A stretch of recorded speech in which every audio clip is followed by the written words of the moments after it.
فيلمنا بيبدأ مع كلب عايش طول عمره في الشارع، وكان كل يوم بيدور في الزبالة على أي أكل، والناس كانت بتعامله بطريقة مش كويسة. وفي يوم وهو بيدور على مكان يستخبى فيه ضاع منه العظم اللي كان معاه وسط الزحمة، وبنشوفه وهو بيدور على أكل بيشوف مجموعة من الجنود الأمريكان، وواحد منهم اسمه روبرت بيلاحظ إن هو جعان فبيرميله بسكوتة، ووقتها الكلب بيبدأ يمشي وراه. واللي بيحصل ده كان سنة 1917 لما أمريكا دخلت حرب ضد ألمانيا، وفي الوقت ده كان الفرنسيين والبريطانيين كانوا بقالهم 3 سنين بيحاربوا الألمان هم كمان، وكانت معنوياتهم بدأت تضعف. وبعد ما الجيش الأمريكي بدأ يدعمهم هم رجع لهم الأمل من تاني. وبعد لما الجنود بيوصلوا لمركز التدريب بنشوف إن هم منعوا الكلب من إنه يدخل، فبدأ إن هو يدور على طريق تاني وقدر يدخل من تحت السور الخشبي. وأول مكان كان راح له كان هو المطبخ، بس الطباخ طرده من هناك بسرعة. وبعد شوية الكلب بيخبط في روبرت واللي قاعد يشم فيه يمكن يلاقي بسكوت تاني معاه، فروبرت طلب منه يمشي قبل ما يوقعه في مشكلة. ووقتها الكلب بينبح وبيلفت انتباه الرقيب كاسبران، بس الرقيب لاحظ ان الكلب هادي ومؤدب فطلب من روبرت ان هو يأكله، والطباخ وقتها اضطر ان هو يطلع اكل للكلب. وبنشوف على الغدا هان شرويدر استغرب ان الرقيب سمح للكلب ان هو يقعد معاهم، لكن زميله أولسون قال ان العقيد اكيد مش هيوافق على وجوده. وبنشوف بالليل ان الكلب حاول ينام على سرير روبرت، بس روبرت بيمنعه وخلاه ينام على الارض. وتاني يوم الصبح الجنود بيصحوا على صوت الانذار وبيستعدوا ليوم جديد من التدريب،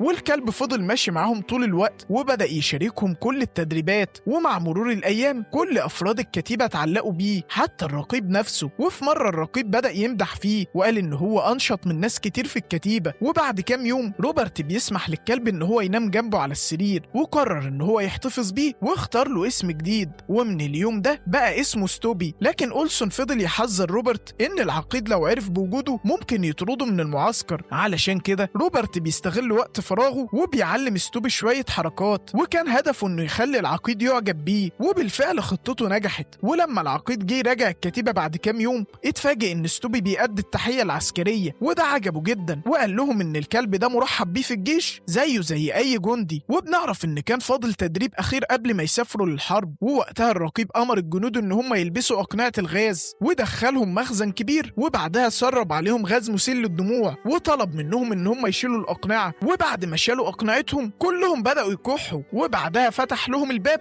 وخلاهم يطلعوا وقال لهم ان في الحرب هيشوفوا غازات اخطر بكتير، وعلشان كده لازم القناع يفضل معاهم طول الوقت. اما ستوبي فما كانش عنده قناع يحميه، فحاول ان هو يغطي مناخيره برجليه علشان يتجنب الدخان اللي كان طالع من المخزن. وبعد ما خلصوا التدريب بتاعهم العقيد قال للجنود انهم هيسافروا فرنسا علشان يشاركوا في الحرب، وقال ان ستوبي هيفضل هنا يساعد في تدريب الجنود الجدد. ولما روبرت سمع الكلام ده عرف ان هو لازم يودع صاحبه، وقبل السفر بيجهز شنطته وبيكتب اخر جواب لاخته. بس ستوبي ما كانش ناوي يسيبه وحاول ان هو يستخبى جوه الشنطه، فروبرت حاول يطمنه واداله طوق هديه، وبعدين سابه مع الطباخ لحد ما هو يرجع من الحرب. لكن ستوبي برضه كان لسه مصمم ان هو يروح معاه، ووقتها قدر يفك نفسه ويهرب من المكان، وفضل ماشي ورا ريحه روبرت لحد ما وصل للمينا، وهناك قدر يتسلل للسفينه من غير ما حد ياخد باله. وخلال الرحله الطويله دي فضل مستخبي لحد ما لقى روبرت، ولما روبرت بيشوفه بالليل بيفرح جدا ان هو شافه. ووقتها اصحابه حاولوا يساعدوه علشان يخبي ستوبي، لكن القبطان بيكتشف وجوده، واول لما بيشوفه بيأدي التحيه العسكريه سمح لروبرت ان هو يخليه معاه، وبقى من وقتها عضو رسمي في الكتيبه. ولما وصلوا فرنسا وقتها شافوا اثار الحرب والدمار في كل مكان، وستوبي بدأ يساعدهم من اول يوم، وكان بيطرد الفيران والحشرات من الخنادق اللي هم هيكونوا موجودين فيها. وبعدها بقى بيشارك في انقاذ الجنود المصابين. وفي يوم من الايام بتحصل خناقه بين هانز والطباخ الفرنسي، وده بعد ما الطباخ كان اتريق على هانز بسبب اصوله الالمانيه. لكن وقتها جندي فرنسي اسمه جاستون اتدخل ونهى المشكله اللي ما بينهم دي، وبعدها كلفوه هو وروبرت بمهمه استطلاع. ووقتها كانوا بيراقبوا الجنود الالمان، واكتشفوا وقتها ان العدو بيجهز هجوم بالغاز السام، فعلى طول جريوا بسرعه علشان يحذروا باقي الجنود. وفي طريقهم ستوبي بيلمح جندي الماني مستخبي وكان هيضرب النار على روبرت، بس قبل ما يضرب النار ستوبي بينقذه في اخر لحظه، وبعدها بيكملوا جري علشان يقدروا يحذروا باقي زمايلهم. ووقتها ستوبي بيجري بسرعه وبيحذر الجنود من هجوم الغاز، وده بيخليهم يجهزوا نفسهم قبل ما يوصلوا. وبعدها راح للقريه القريبه وفضل ينبه السكان لحد ما دخلوا لبيوتهم. وفي الوقت ده بيوصل روبرت وجاستون وبينقذوه وبيستخبوا كلهم جوه مخزن، وجاستون عمل بيوصل لستوبي قناع بدائي علشان يقدر يحميه من الغاز. وبعد ما الغاز اختفى بنشوف ان كل اهل القرية كانوا تمام، والفضل وقتها كان لستوبي. والايام بتعدي وبقى الكلب مصدر امل لروبرت وسط اجواء الحرب. وفي طريق الرجوع بيصطاد ستوبي ارنب، وقتها جاستون بيعمل لهم اكله محترمه بيه. وبالليل جاستون بيقعد يتكلم مع روبرت عن عيلته، وقال له ان هو بقاله سنتين ما شافش مراته وبناته. وروبرت بيحكي له عن وفاه اهله وازاي اخته الكبيره هي اللي ربته هو واخواته. ورغم الحرب كان لسه عنده امل يرجع ويعيش حياته بشكل طبيعي. لكن فجاه المعسكر بيتعرض لهجوم جديد، واثناء الفوضى دي واحد من الجنود المصابين بيختفي، فستوبي على طول بيجري علشان يدور عليه. ولما بيلاقيه بيفضل ينبح لحد ما الجنود بيوصلوا وبينقذوه. وبنشوف بعد شهور الكتيبه بتتنقل لجبهه جديده، وقبل السفر اهالي القريه بيكافئوا ستوبي على شجاعته، وكمان اخد قناع غاز مخصص ليه. واول لما بيوصلوا للموقع الجديد بتبدا المعارك من تاني، وستوبي بيساعد في كشف جنود المان كانوا متسللين. بس اثناء القتال بتقع قنبله وسط الخندق بتاعهم، فستوبي بيحاول يحمي اصحابه، وهو وقتها بيتصاب في الانفجار ده. وكمان زميلهم هانز بيتصاب معاه، وهما الاتنين بيتنقلوا للمستشفى. ومن بعد اصابه ستوبي روبرت بيحس بوحده كبيره، خصوصا ان المعارك كانت لسه مستمره. وبنشوف ان المطر فضل ينزل لايام طويله وبيحول ارض المعركه كلها لطين. وفي الفتره دي علاقه روبرت وجاستون بقت اقوى، لكن جاستون بيضطر ان هو يرجع لوحدته. فهنا روبرت بيخسر صاحبه الجديد هو كمان. وبعد معارك طويله الحلفاء قدروا يستعيدوا المنطقه واجبروا الالمان ان هم يتراجعوا. وفي ليله من الليالي روبرت بيكتب جواب لاخته، وكان بيحاول يطمنها ان هو بخير، بس الحقيقه كانت اصعب بكتير. وبيعدي شهر كامل على اصابه ستوبي، وروبرت ما كانش لسه وصل له اي خبر عنه. وفي المستشفى هانز بيصحى وبيلاقي ستوبي جنبه، وكان خلاص قرب ان هو يتعافى. ولما اكتشف ان روبرت مش موجود قرر ان هو يدور عليه، وفضل ماشي مسافات طويله لحد ما الجوع بدا يتملك منه. وفي مره شاف اكل مع الجنود الالمان، فبسرعه بيخطفه وبيهرب قبل ما يمسكوه. وفي نفس الوقت بنشوف ان روبرت صحته ما بقتش تمام، والدكتور اكتشف ان هو مصاب بالانفلونزا اللي كانت منتشره وقتها، وكان المرض منتشر بين الجنود بشكل كبير. وروبرت بقى ضعيف جدا، وكل اللي كان نفسه فيه ان هو يشوف ستوبي مره تانية. وبنشوف ان ستوبي كان لسه مكمل رحلته رغم ان هو كان تعبان وجعان، وكان لسه بيدور على روبرت. وفي ليله أولسون بيلمح حركه وسط الشجر، وافتكر ان في عدو متسلل ليهم، لكن المفاجاه ان اللي ظهر ده كان هو ستوبي، وكلهم كانوا فرحانين برجوعه. واول لما روبرت شاف صاحبه من تاني بدات حالته تتحسن. وبعد شهور طويله من الحرب روبرت وستوبي خدوا اجازه قصيره في باريس، وهناك قضوا وقت هادي بعيد عن المعارك. وكان واضح ان الفرنسيين بقوا يقدروا الجنود الامريكان جدا، وده بعد كل اللي عملوه ليهم خلال الحرب. ولما سنه 1918 كانت خلاص هتنتهي بدات الاخبار تنتشر ان الحرب قربت تخلص وان الالمان بيتراجعوا. وفي ليله من الليالي ستوبي بيكتشف ان في شخص متسلل، وبيتضح ان ده كان جاسوس الماني. والجاسوس وقتها كان بيحاول يتخلص من الكلب، لكن روبرت واصحابه بيوصلوا في الوقت المناسب وبيقدروا ان هم ينقذوا ستوبي. وبسبب شجاعه ستوبي بيكرموه بشكل خاص، وبقى هو اول كلب ياخد رتبه رقيب شرفيه. ومن يومها بقى الكل عارفه باسم الرقيب ستوبي. وبنشوف ان روبرت هو كمان بيرقوه، ووقتها جاستون بيرجع وبيقابله من تاني وبيبارك له على الترقيه. وبعد كده الاخبار بدات تتكلم ان الحرب هتنتهي. وبنشوف في معركه من المعارك جندي بيوصل لهم بخبر مهم، وقال لهم ان المانيا وافقت انها توقف القتال، لكن الاتفاق هيتم تاني يوم، وده معناه ان الحرب لسه مستمره لاخر يوم. وفي فتره الراحه الجنود بيبداوا يتكلموا عن احلامهم بعد الحرب، واولسون قال لهم ان هو ناوي يتجوز اول ما يرجع.